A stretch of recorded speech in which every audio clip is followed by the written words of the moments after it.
नमस्कार दोस्तों, स्वागत है आपका प्रीलिम्स पार यूट्यूब चैनल पर। हमने अपनी यूपीएससी की तैयारी में ज्योग्राफी के पोर्शन में जो क्लाइमेटोलॉजी है वो स्टार्ट कर दिया है। कल हमने क्लाइमेटोलॉजी की बेसिक क्लास ली थी, उसी को अब हम आगे बढ़ाएंगे। आज ये हमारी सेकंड क्लास है क्लाइमेटोलॉजी की। तो अगर यदि आपने जो फर्स्ट क्लास है वो नहीं देखी है तो जाइए चैनल पर और फर्स्ट क्लास को देखिए। चलिए, और जिन्होंने पहली क्लास ली थी उनका मैं थोड़ा सा रिवीजन करवा दे रहा हूँ कि हमने कल की क्लास में क्या क्या चीज़ें पढ़ ली हैं। तो हमने लास्ट क्लास में जो क्लाइमेटोलॉजी स्टार्ट किया तो सबसे पहले हमने बात की थी किसकी?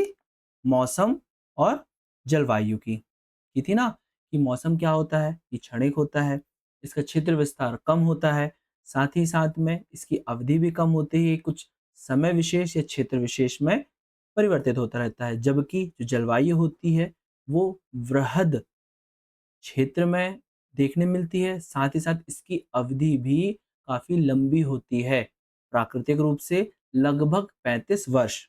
और मानवीय गतिविधियों के चलते इसमें अब रैपिडली चेंजेस जल्दी-जल्दी होने लगे हैं। इसके अलावा हमने देख लिया था प्रभावित करने वाले कारक। किसको प्रभावित करने वाले कारक? तो जलवायु को प्रभावित करने वाले कारक, जिसमें हमने क्या-क्या पढ़ लिया था? हमने अक्षांश या लैटीट्यूड देख लिया था, ऊंचाई देख ली थी, इसके बाद हमने समुद्र से दूरी देख ली थी, है ना? समुद्र से दूरी, इसके अलावा आपने पर्वतों की ढाल, ये सब आपने डिटेल में समझ चुके हैं कल। पर्वतों की ढाल, फिर इसके अलावा जो हमारी समुद्री क्या होती हैं, जलधाराएँ होती हैं, वो देख ली थी, किस तरीके से प्रभावित करती हैं वो। इसके अलावा जो पर्वतों की ढाल हो गई, समुद्री धारा पवनें हो गईं, है ना? तो कुछ इस तरीके से हमने उसको प्रभावित करने वाले कारकों की चर्चा कर ली थी। साथ ही साथ इसके जो प्रमुख घटक होते हैं, इसके जलवायु को जो परिवर्तन देखने मिलता है जिनमें वो कौन-कौन से हैं? तापमान, है ना? वर्षण, आर्द्रता, साथ ही साथ वायु दाब। इन्हीं में परिवर्तन के चलते हमें क्या होता है? जलवायु में परिवर्तन देखने मिलता है। तो मैं उम्मीद करता हूँ आपने कल की क्लास बहुत अच्छे से देखी होगी, बहुत ध्यान से समझा होगा। उसी के आगे आज हमें स्टार्ट करना है। देखिए, क्या है, अगर यदि मैं आपसे चर्चा करूँ कि जो जलवायु है ना, इस जलवायु का प्रभाव हमें कहाँ-कहाँ देखने मिल सकता है? देखिए, ये जो जलवायु है इसका संबंध अगर यदि आप देखोगे तो इसका संबंध हमारा स्थलमंडल, इसके अलावा स्थलमंडल, जलमंडल, है ना? वायुमंडल और तो और हिममंडल, ठीक है ना? इन सभी पर जलवायु का प्रभाव पड़ता है। क्लियर है? आपको समझ में आ रहा होगा कि हाँ भैया, हमें देखने मिलती हैं चीज़ें। लेकिन मुख्य रूप से अगर यदि मैं बात करूँ, तो जलवायु का जो संबंध है, वो किससे संबंधित हो जाएगा? वायुमंडल से। तो हमारे दिमाग में एक लिंक पूरी चीज़ें चलनी चाहिए, लिंक होकर, कि हमने जलवायु समझा, अब जलवायु किससे संबंधित है? तो वो वायुमंडल से संबंधित है। तो क्यों ना हम वायुमंडल को पहले समझ लें, ताकि चीज़ें आगे कनेक्ट होते जाएँ, ठीक है? तो आज हमें देखना है इसी वायुमंडल की क्या विशेषताएँ हैं, क्या इसका इंट्रोडक्शन है, क्या है ये वायुमंडल और किस तरीके से चीज़ें हमें इसमें परिवर्तन होकर जो जलवायु में परिवर्तन हमें देखने मिलता है, उसको हम समझते हैं। चलिए, तो आज हमें देखना है वायुमंडल या एटमॉस्फियर, ठीक है? इसमें हमें क्या-क्या चीज़ें देखनी है? तो इसमें हमें देखना है सबसे पहले इसका इंट्रोडक्शन, इसके अलावा इसमें देखना है इसके संघटन या हमें इसके कंपोज़िशन को देखना है। इसके अलावा इसका वर्गीकरण और इसकी विशेषताएँ और इसके बाद में इसका निष्कर्ष। जैसा कि अभी तक हम पढ़ते आए हैं, वैसा ही हमें चीज़ों को कवर करना है। क्योंकि अगर यदि हम चीज़ों को बाउंड नहीं करेंगे, उसकी बाउंड्री डिसाइड नहीं करेंगे, तो हम कहीं पर भी चले जाएँगे, है ना? और हमें इस टॉपिक पे पीएचडी तो करनी नहीं है। हमें इतना समझ में आ जाना चाहिए कि हम यूपीएससी के क्वेश्चंस को सॉल्व कर सकें और जो हमारे साथी स्टेट पीसीएस दे रहे हैं उनके भी जो डाउट्स हैं और उनके आंसर राइटिंग को वो कवर कर सके, ठीक है ना? तो इतनी चीज़ों को करने के बाद मैं उम्मीद करता हूँ कि आप लोग उसके काबिल हो जाओगे कि आप उसको बहुत इत्मीनान से अपनी भाषा में, क्योंकि यहाँ समझ चुके होगे तो आप अपनी भाषा में उसको बहुत इत्मीनान से कर लोगे, ठीक है? चलिए, आज सबसे पहले पूरा टॉपिक तो कवर नहीं हो पाएगा काफ़ी, क्योंकि लंबा टॉपिक हो जाता है, क्योंकि इसमें हमें ट्रोपोस्फियर, स्ट्रेटोस्फियर, जितने भी मंडल होते हैं ना, क्षोभ मंडल, समताप मंडल, मेसोस्फियर मध्य मंडल, आयनोस्फियर आयन मंडल और एक्सोस्फियर बहिर्मंडल, ये सारी चीज़ें इसी वायुमंडल के टॉपिक पर देखनी होती है और उन्हीं की, उनसे रिलेटेड क्या चीज़ है? विशेषताएँ। ये विशेषताएँ हमें उन्हीं की देखनी होती हैं।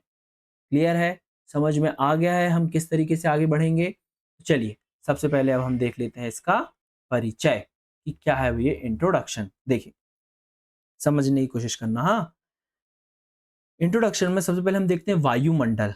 तो ये जो वायुमंडल है, वायुमंडल, या इसे ही हम क्या कह देते हैं? एटमॉस्फियर। ओके? देखिए, वायुमंडल में ये जो वायु, सबसे पहले शब्द को तोड़ो, वायु, वायु प्लस मंडल। क्लियर? जहाँ मंडल का जो तात्पर्य हो जाता है या मीनिंग हो जाती है क्षेत्र। ओके? मंडल क्षेत्र से तात्पर्य है। वायु क्या है? तो वायु है विभिन्न प्रकार की, विभिन्न प्रकार की गैसों का मिश्रण। क्या है वायु? विभिन्न प्रकार की गैसों का मिश्रण वायु है। साथ ही साथ इसमें क्या-क्या हो जाता है इस मिश्रण में? प्लस धूल कण, यानी डस्ट पार्टिकल, इसके अलावा नमक के कण, है ना? नमक के कण बोले तो सॉल्ट पार्टिकल, साथ ही साथ एयरोसॉल, एयरोसॉल, ये सभी चीजें हमें इस वायु में देखने के लिए मिलती हैं। कौन कौन सी? विभिन्न प्रकार की गैसें, गैसें जैसे कि आपकी नाइट्रोजन है, ऑक्सीजन है, कार्बन डाइऑक्साइड है, ऑर्गन है, नियन, जितनी भी आप मोस्टली गैसें सुनते हैं, उन सभी गैसों का मिश्रण है। उस मिश्रण के साथ में डस्ट पार्टिकल भी हैं, नमक कण है, सॉल्ट पार्टिकल्स भी हैं और साथ ही साथ एयरोसॉल। अब दिमाग में चलिए, डस्ट पार्टिकल तो आ गया होगा, क्योंकि इमेज बनना ज़रूरी है। अगर यदि कोई वर्ड आपने सुना है, तो उस वर्ड की इमेज आपके दिमाग में बननी चाहिए कि वो क्या होगा, है ना? तो चलिए भाई, डस्ट पार्टिकल, आप धूल के कण परिचित होंगे, गाड़ी चलाते होंगे तो बहुत धूल के कण आपको मिल जाते होंगे। साथ ही साथ नमक आपने देखा है, तो कुछ नमक के पार्टिकल्स, तो सॉल्ट पार्टिकल्स ही हो गए। एयरोसॉल क्या होता है?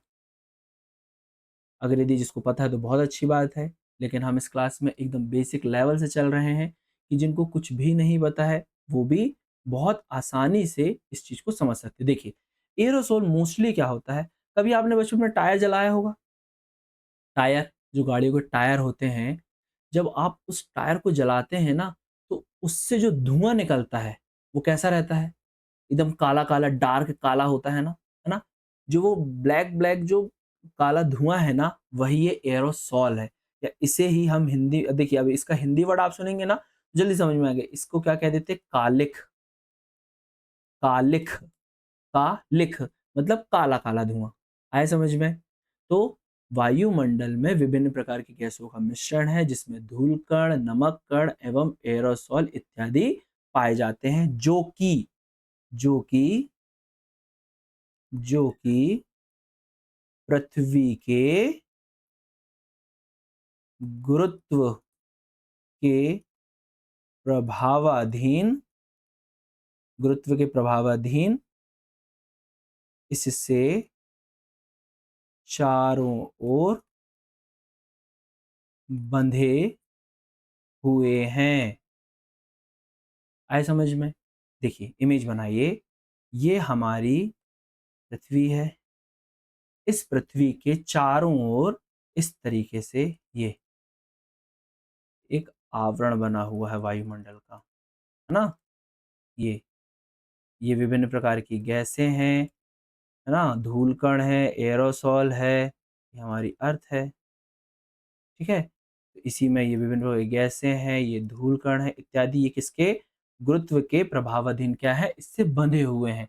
तो इससे निर्माण होता है वायुमंडल का। इससे क्या होता है, जिससे वायुमंडल का निर्माण होता है। क्लियर है? कोई कंफ्यूजन किसी को होता है? किसी प्रकार का कोई कंफ्यूजन है? मुझे लगता है यहाँ तक किसी को कोई कंफ्यूजन नहीं होगा। सिंपल से हमने देखा वायुमंडल, वायु को दो भागों में विभाजित किया, वायु प्लस मंडल। मंडल का तात्पर्य हो जाता है क्षेत्र, कोई भी क्षेत्र हो सकता है वो।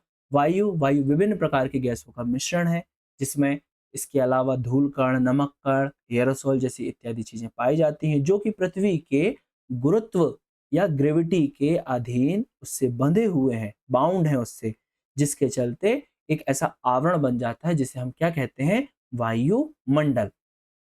मुझे लगता है यहां तक आपको क्लियर हो गया होगा। ठीक है, इसके आगे आप देखेंगे ये जो विभिन्न प्रकार की गैसें हैं ना, विभिन्न प्रकार की ये जो गैसों का मिश्रण है, इसको आप समझिए ये किस तरीके से अपना रोल अदा करती हैं।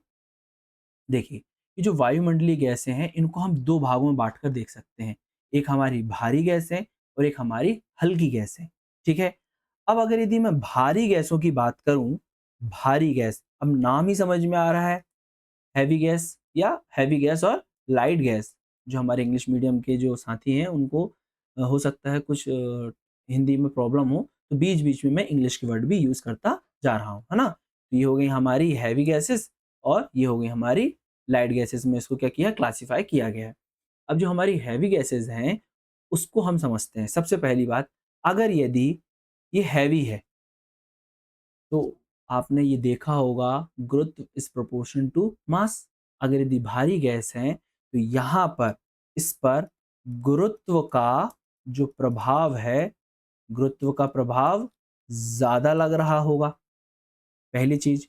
दूसरी चीज, अगर यदि गुरुत्व का प्रभाव ज्यादा लग रहा होगा या ग्रेविटी का इफेक्ट इसमें ज्यादा पड़ रहा होगा, तो ये जो वायुमंडल है, वायुमंडल की निचली या लोअर लेयर, निचली परत पर देखने मिलेगी। ओके, भाई सिंपल सा है ना। अगर यदि वो भारी है तो उस पर गुरुत्व का प्रभाव ज्यादा है, तो पृथ्वी ने उसको खींच के रखा है अपने पास में, तो उसको खींच के रखा है तो निचली वायुमंडलीय दशा में हमें वो चीजें देखने मिलेंगी। ठीक है, इसके साथ साथ ये भारी होने के चलते इनका जो, ये क्या होती है, सघन होती है, सघन अवस्था में या डेंस स्टेट में देखने मिलती हैं। भाई कॉमन सी बात है, भारी हैं तो कहीं इधर उधर भग नहीं पा रही हैं वो, है ना, ज्यादा वो मूवमेंट नहीं कर पा रही हैं, तो क्या होगा, वो इस पृथ्वी के आवरण से ऐसे पास पास, अगर यदि मैं थोड़ा सा ऊपर बना दूं, ये इस तरीके से पास पास पास पास रहेंगी।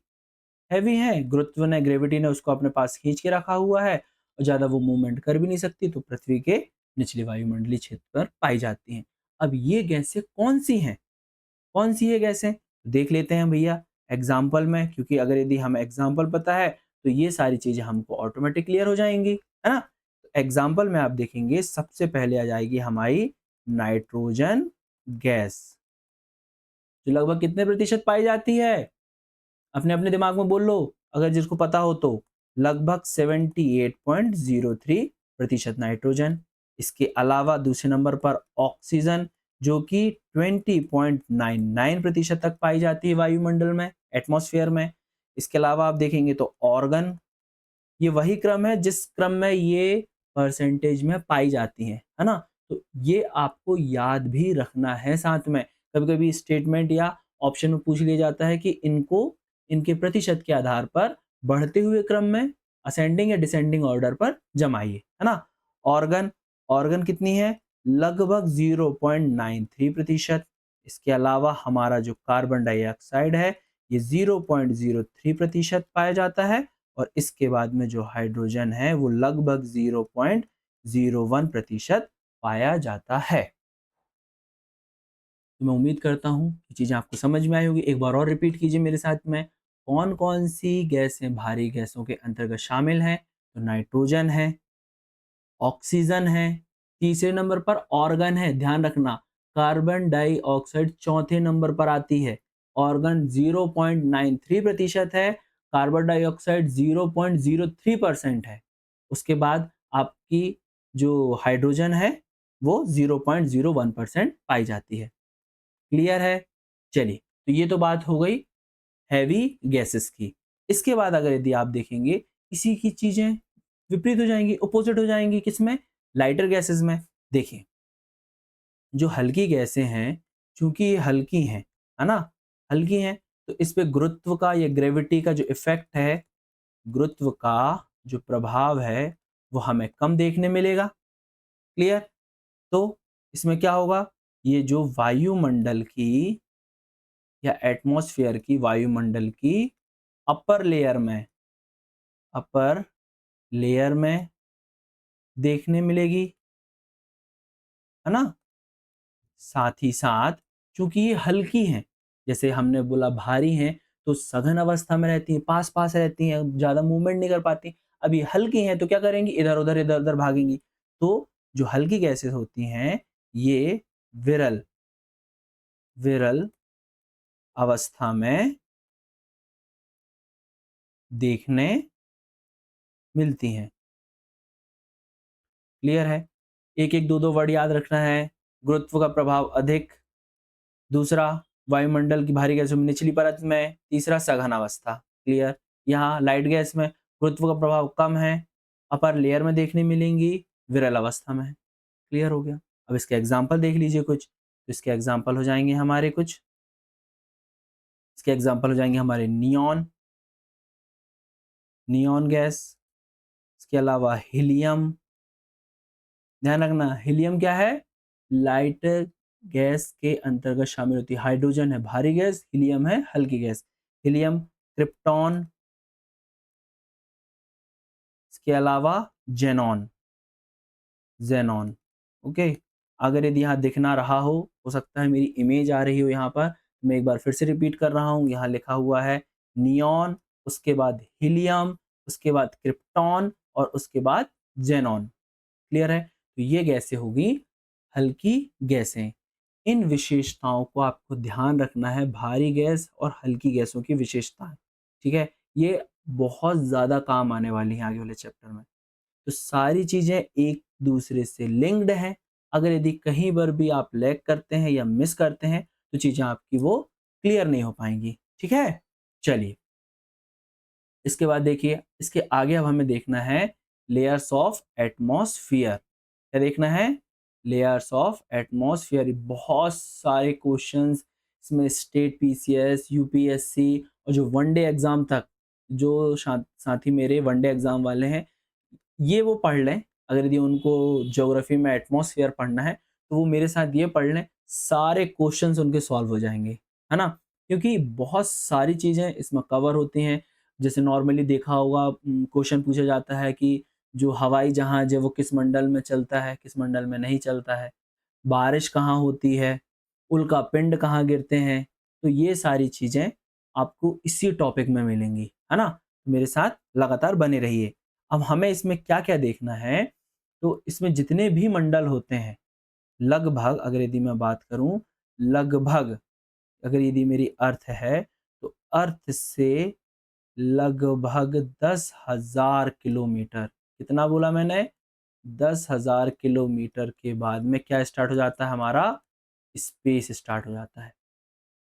लगभग 10,000 किलोमीटर के बाद में स्पेस प्रारंभ हो जाता है। तो 10,000 किलोमीटर तक एक अनुमानतः पृथ्वी का वायुमंडल माना गया है। क्लियर है? इसमें भिन्न-भिन्न ऊंचाइयों पर भिन्न-भिन्न विशेषताएं वाले मंडल पाए जाते हैं या क्षेत्र पाए जाते हैं। मंडल का तात्पर्य बताया मैंने, क्षेत्र होता है। तो भिन्न-भिन्न ऊंचाइयों पर भिन्न जो आपकी रासायनिक जो विशेषताएं हैं, भौतिक विशेषताएं, वो आपको देखने मिलेंगी। वही हमको जानना है। जैसे कि हम यहाँ देखेंगे ट्रोपोस्फेयर, या हिंदी माध्यम वालों के लिए ये होता है क्षोभ मंडल। ठीक है, फिर यह है स्ट्रेटोस्फियर, या जिसे हम कहते हैं समताप मंडल। फिर मीसोस्फियर, इसे ही कहते हैं हम क्या? क्या कहते हैं, मध्यमंडल,